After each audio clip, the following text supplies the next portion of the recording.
Ada dua peristiwa yang menarik perhatian dan perlu kita bahas di sini. Peristiwa Kanjuruhan dan peristiwa kilometer 50. Di situ proses hukum sudah dijalankan, tetapi rasa keadilan masih belum muncul. Pada saat ini kita menyaksikan masih banyak pertanyaan, bahkan keluarga-keluarga korban masih mempertanyakan. Karena itu, saya ingin bertanya kepada Pak Ganjar. Saya posisinya adalah ini harus dituntaskan. Ini harus bisa menghadirkan rasa keadilan, bukan saja soal legalnya yang sudah diselesaikan. Saya ingin tanya posisi Pak Ganjar di dalam dua peristiwa ini. Terima kasih. Waktunya masih ada, Bapak? Sudah cukup? Oh, udah cukup. Baik. Terima kasih kepada calon presiden nomor urut 3. Kami berikan kesempatan untuk menjawab selama 2 menit. Waktunya dimulai dari sekarang. Terima kasih, Mas Anies. Saya kira dua isu itu menjadi public talks. Kanjuruhan. Kita bisa bertemu dengan para pencari fakta. Kita bisa melindungi korban.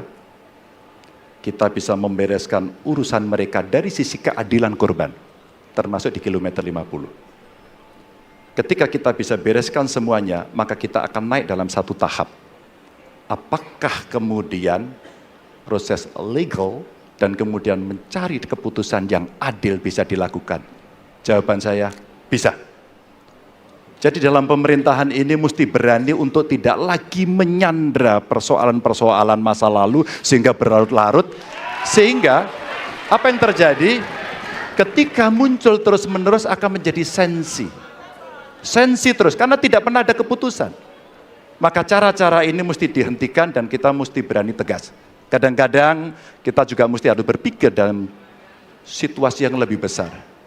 Mari kita ciptakan kembali Undang-Undang KKR. Mari kita hadirkan kembali Undang-Undang KKR agar seluruh persoalan-persoalan pelanggaran HAM itu bisa kita bereskan dengan cara itu.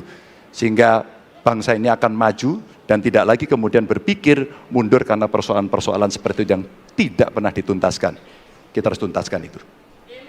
Baik. Masih tersisa waktunya, Bapak? Cukup? Baik. Ya, dan kami silakan kepada calon presiden nomor urut 1 untuk menanggapi jawaban dari calon presiden nomor urut 3. Ya. Waktu Anda 1 menit, Bapak. Ya, jawabannya kurang komprehensif karena masalahnya lebih kompleks dari itu, Pak Ganjar. Tapi izinkan saya sampaikan.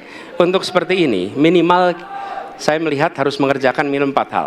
1 adalah memastikan bahwa proses hukum menghasilkan keadilan. Yang kedua, ungkap seluruh fakta sehingga kebenaran menjadi pengetahuan semua, termasuk closure bagi keluarga. Yang ketiga, korban, harus ada kompensasi, clear. Dan yang keempat, negara harus memberikan jaminan bahwa peristiwa-peristiwa seperti ini tidak boleh berulang kembali. 4 harus dikerjakan. Nah, saya kemudian melihat untuk itu bisa dikerjakan, maka kita tidak bisa abu-abu seperti yang tadi disampaikan. Saya melihat kalau begitu 4 ini harus dilakukan, berarti yang pertama mungkin kita harus melakukan investigasi ulang, melakukan review. Kita harus menyelamatkan institusi, memastikan bahwa institusi itu selamat. Saya ingin tahu apakah Pak Ganjar sependapat dengan pandangan saya. Terima kasih, Pak Ganjar. Baik. Waktunya habis, selanjutnya kami berikan kesempatan kepada calon presiden nomor urut 3 untuk menanggapi tanggapan dari calon presiden nomor urut 1. Waktunya 1 menit dari sekarang. Soal komprehensi atau tidak komprehensif terkait dengan itu selera dan subjektif. Dari 4 hal tadi itu, saya kira hampir semua pelindungan korban dilakukan. Saya sampaikan pencari fakta sudah pernah ada. Kalau kemudian tidak terjadi, tidak boleh terjadi lagi, saya kira itu value yang mesti dicontohkan. Kita kerjakan semuanya. Saya orang yang tidak pernah abu-abu. Hitam, putih, sat-set.